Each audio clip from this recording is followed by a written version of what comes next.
Hello everyone, I'm Hanju. In the last video, we talked about how we understand language. If you haven't watched it yet, please click the link on the top right side. Today, we'll discuss the opposite one, how we produce language based on the psycholinguistic approach. Here, language production is a term referring to speaking, writing, or gestures and facial expressions in case of sign language. Since spoken language is used in our basic communication, I'm going to focus on speaking. There are various production models made by different scholars, but they all agree on 4 stages: conceptualization, formulation, articulation, and self-monitoring. The first stage, conceptualization, is also called a message level. We plan a message, register, which means how we deliver a message, whether we'll use honorifics for Korean, if we'll ask a question or a favor. We also plan which language we are going to use. Suppose you want to describe this scene on the screen. You plan that you'll describe the scene where a girl is eating an apple, that you'll say in a statement, and that you'll say in English. As a result of conceptualization, we get a pre-verbal message. It's a message that doesn't have a linguistic form. So, it exists as a nonlinear form, which means there's no order. What comes before or after something else is not determined yet. In the second stage, formulation, we plan a linguistic form of a pre-verbal message. It can be divided into 3 levels: functional, positional, and sound levels. Functional level indicates selecting a lexical representation to express a message. In order to select a lexical representation, we need to go through the process called lexical access. We enter our Mind Dictionary lexicon, access the entry that best describes the message, and then retrieve information related to the entry, including its meaning, syntactic category, and structures where it is used in case of verbs. All the information in the lexicon is stored unconsciously, so through the lexical access, we bring the information into the area of consciousness. Also, we plan the grammatical function of an entry, which is a role that an expression plays in a sentence, such as subject or object. Let's go back to the example in the conceptualization stage. To express the idea in the picture, you choose entries like girl, eat, apple, and give them grammatical functions. Since it is a predicate, girl will be a subject and apple will be an object. To sum up, functional level is selecting lemma, a lexical representation with semantic and syntactic information but without sound information. We are going to discuss later why sound information is excluded. In the positional level, we plan the structure of a sentence. We also plan function words like articles or conjunctions and morphological information related to the entries, such as adding past ed or progressive ing to a verb, or adding plural s to a noun. In the example, you'll place the words in the order of the subject girl, the predicate eat, and then the object apple. Since there are one girl and one apple in the idea, you're going to put an indefinite article a in front of them. And as you're going to express the idea that is happening right now, you'll add a progressive morpheme to the verb eat and put an auxiliary verb be before it.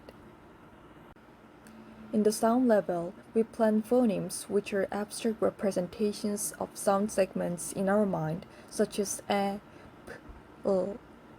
and their order and how to pronounce them are also determined.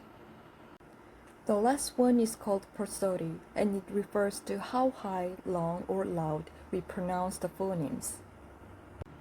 Back to the example, you plan the sounds of the outcomes of the functional and positional levels, resulting in the phonetic symbols written below the picture. Also, you'll say in a statement so the pitch will fall at the end of the sentence. In short, Sound level is planning lexeme, which is the lexical representation with sound information but without semantic and syntactic information. I mentioned that we select lemma, which includes semantic and syntactic information in the functional level, and plan lexeme, which includes sound information in the sound level. But how do we know the lemma and lexeme are separated? A simple evidence is a phenomenon called tip of the tongue. You know what it is, but it's on the tip of your tongue and you can't say it. Suppose you come across a colleague on a street. You definitely know who that is. You remember you had a small talk with a person last week. But you can't remember his name. I think all of you may have experienced it at least once. If lemma and lexeme are one thing, you should be able to recall the name once you know who that is. So far, we have looked through the 3 levels of formulation: functional, positional, and sound levels. In some of the production models, functional and positional levels are bound together and called grammatical encoding, and sound level is called phonological encoding. Although their names are different, their core concepts are identical. And as a result of formulation, we get a linguistic representation that has a linear order, contrary to a preverbal message, the outcome of conceptualization. For instance, eating comes before girl and after apple. After formulation, all the speech plans are settled. The third stage of production is articulation, which is executing a speech plan using articulators. Articulators are the body organs that play a role in making speech sounds, such as vocal cords, teeth, and tongue. Again, in the example, you carry out your speech plans, saying aloud, "A girl is eating an apple," which is delivered in the form of speech signals. And the last stage is self-monitoring. It is checking if one is saying as planned using one's comprehension system.